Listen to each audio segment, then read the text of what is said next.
All right, we're back. Another review. This is something a little bit more special-ish. This is from Brig and Barq Brewing. I've done, I think, one or two of their things so far, and I think they were both pretty good. Even though it feels like it's a bit of a touristy kind of brewing situation. Just the way it's presented, like it's under the umbrella of like a whole conglomerate of like distilling and brewing and stuff like that. But this just looks cool. It's a little bit outside of their usual. It's like a collaboration thing. This is the Brig and Barq Snake Bite. So you got a big old snake there with way too long fangs. And an apple. And there's a reason for that. So if you're not quite aware of what a snake bite is, it's basically a beer and cider cocktail. Generally, it's lager and cider is the traditional one, but you can do it with like a dash of cordial, like black currant, I guess, and that's like snake bite and black. And like this is a British thing. It's a very British kind of idea, I guess. It's also I thought I had it here. I guess I don't. But you can do different variations on it, basically. And this is one that's using the stout from Brig and Barq, and it's using the cider from Moonrise Ridge, their Ocean Crisp Honey Crisp cider.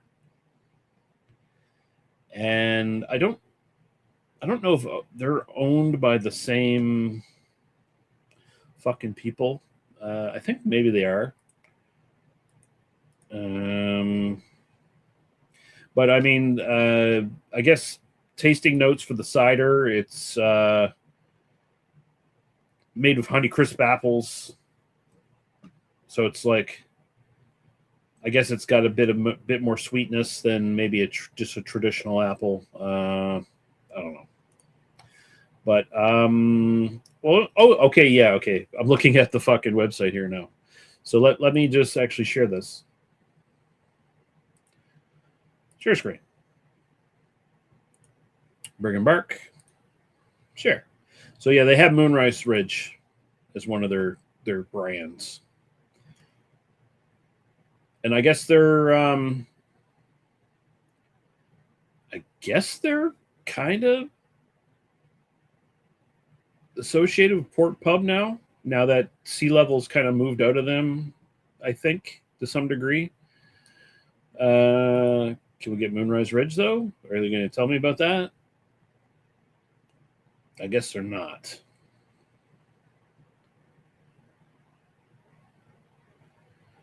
Brig and Barq beer, Moonrise Ridge, Luna seltzer, and ciders, Starfield Cellar wine. Okay, I guess this isn't telling me as much as I need. Oh, here we go. So go in here. Moonrise Ridge. So they got ciders and sizers. Natural ingredients. Gluten-free. So they got a bunch of ciders and different things that they sell. Strawberry, peach, apple, pear, blueberry. Red Sky cider, Honey Crisp cider.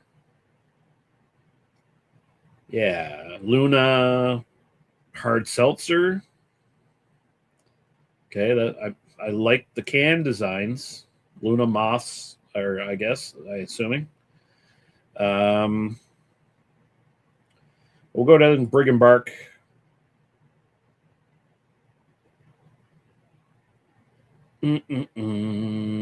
And where's their stout? So I got Session IPA. I think I did that. Red Ale, Lemon Lager, Stout. There we go. Oh, I did the IPA. I think the IPA is the one I reviewed from these guys. English style stout. All right. Look Close that. Close that. I need to check something real quick. This is super professional of me. I realize this. YouTube Studio.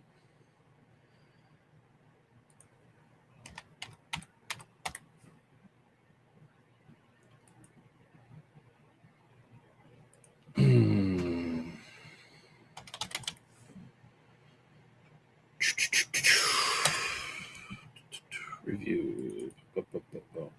I'm just checking something for myself here.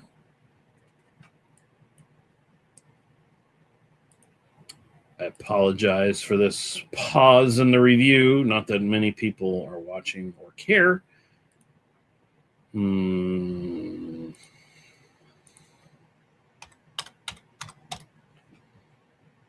Yeah, I was just checking to see if I actually reviewed this before, because there was something else I reviewed that was a snake thing.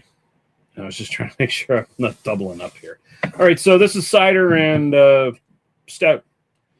And so in a way, kind of like a black IPA, where it's like you're kind of wondering how much of the stout is going to be prevalent in it and how much of the cider. Whereas, like, you know, with the black IPA, you're always wondering like how much of it is IPA and how much of it is stout, right? Born of two legacy products from deep in the Annapolis Valley, Ocean Crisp, Honey Crisp cider, and Brig and Barq Stout, brewed with a twist, nudged and pinched with just the right variants of ingredients and blended to perfection. Snakebite embodies the flavors you know and love. It's truly deliciously venomous. I don't want venom in my drink necessarily. Water, malt, barley, hops, yeast, apple juice. Contains sulfates. Oh, I like the label. The wraparound, you see the back of the snake. That's cool. 6% alcohol by volume. That is quite the can.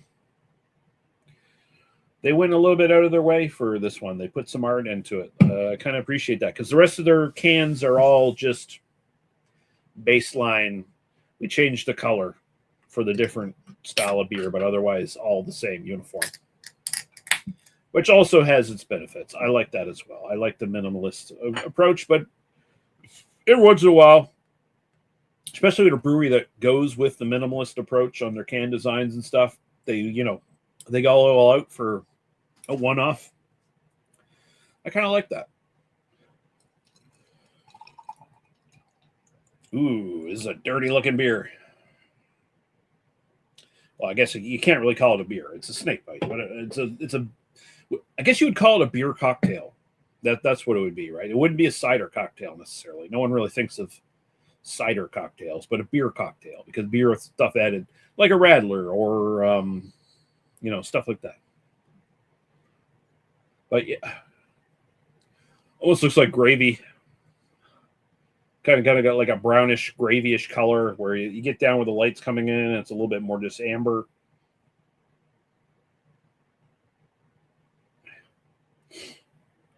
So let's go to the aroma. Hmm.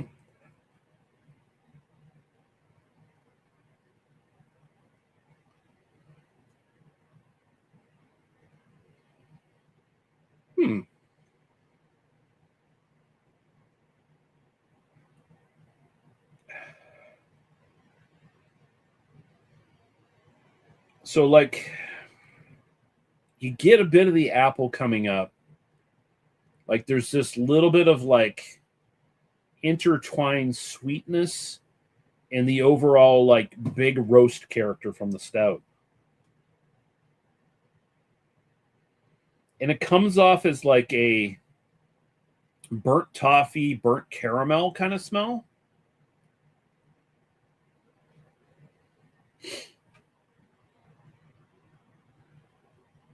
Like you did, like the prevalent smell, like the big note is that char, that roast from a stout. But embedded in it is this little bit of like caramel sweetness, burnt sugar, burnt caramel, burnt toffee, kind of confectionery little piece of business going on. It's ever so slight though. Like, don't get me wrong. I'm not trying to like say I'm some fucking big genius expert fucking beer taster who picks out all the aromas and all the flavors and all that stuff. But I've been around the bend. Been around the bend. Been around the bend. That's actually probably more apt for me. I've been around the bend. But I've been around the bend a few times. And I am detecting, like, as I draw on it, a nice little, like, just a burnt caramel kind of sweetness that's in there somewhere. And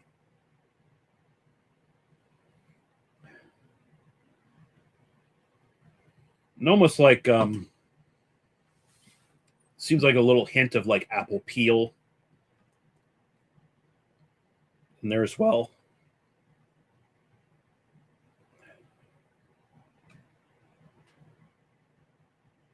The more I smell it, honestly, the more the roast is starting to go away.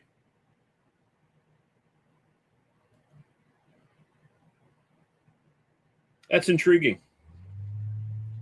I don't think I've ever had a beer that's quite smelt that way.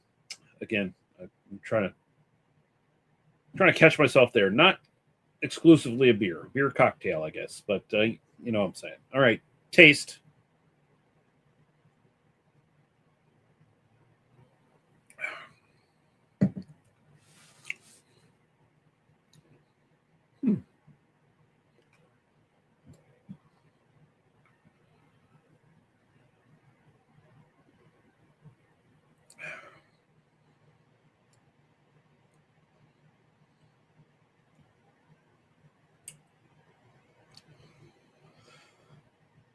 And I'm not the biggest apple fan, but this is good.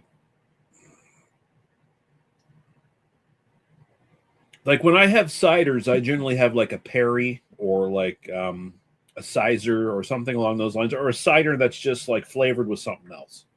You know, it's not an apple base. So I'm not a big apple guy.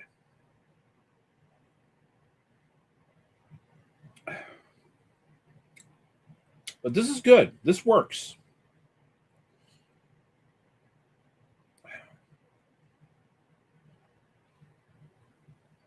So where the Stout qualities were coming out in the forefront more in the actual aroma, the cider comes out more in the actual taste in the forefront. Um, it really finishes on the Stout more than anything else. And it definitely doesn't have that roast, that big roast character that was in the nose. Really doesn't come out in the actual flavor. So you get the nice kind of honey crisp apple. It's there. Tastes good. Tastes like apple. What can you say about it, right? Then it moves over to a much more caramelish, slightly roasty malt finish. Something akin to like a candy apple you get in Halloween. It's somewhere on that spectrum.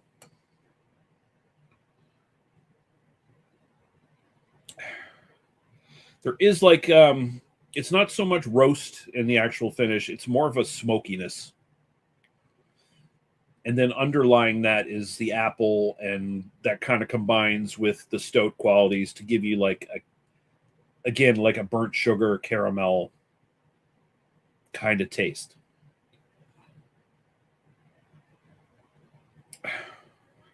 This is nice. I don't know how to rate these for style. I've never had one of these before, as far as I know. Cider and beer, snake bite. I'm going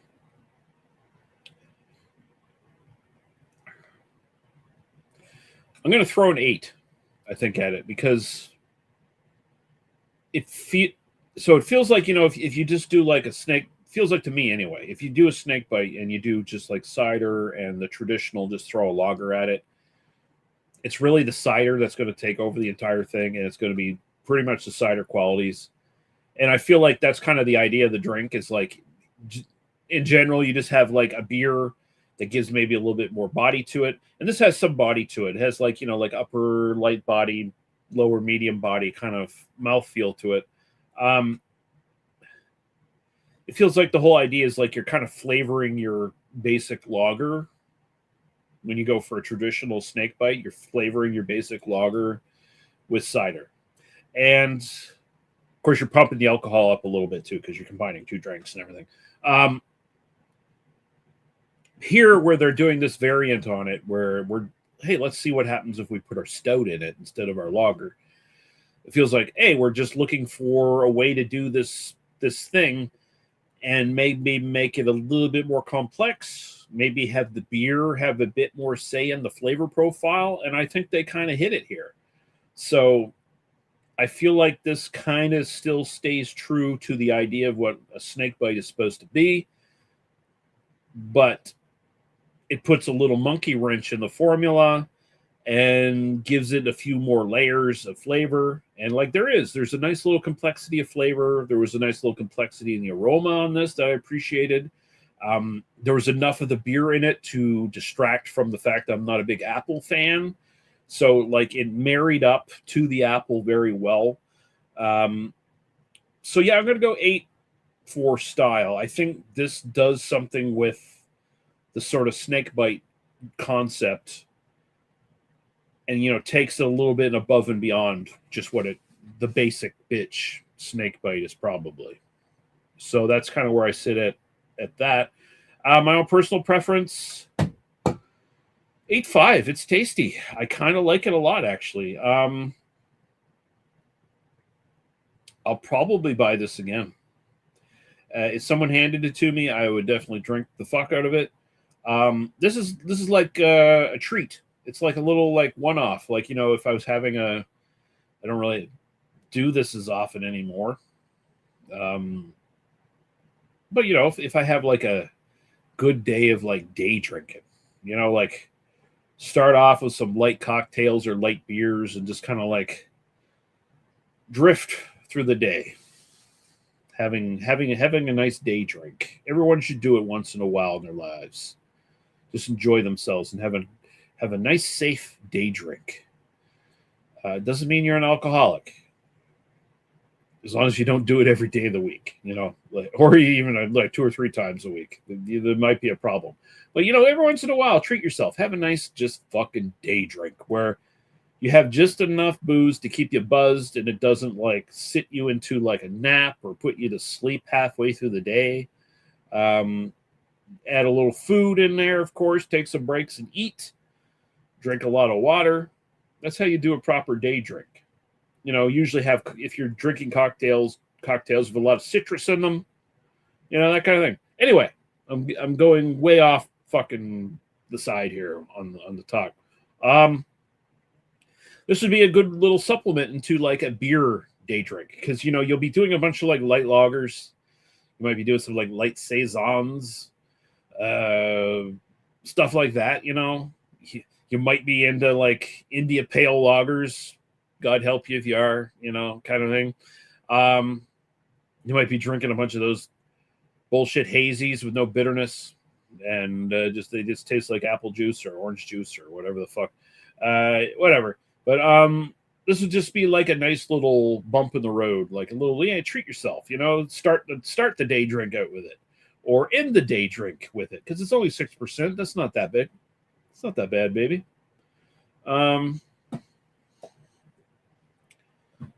Unique, interesting, good product from Brig and Barq. Snakebite. So I said 8 for style, 8.5 personal preference. I like it. I like it a lot. Good job. So I got one more beer to do. I'll be back in, 20 minutes, maybe. And we'll do that. So until then, or if you're seeing this much later, after it's recorded and uploaded to my YouTube, well, we'll see you when we see you. This might be 30-25, and you're You're looking at the hollow archive of this obscure website known as YouTube from back in the 21st century. Well, please do not use my likeness in your hollow deck programs unless you give me a massive penis. Thank you.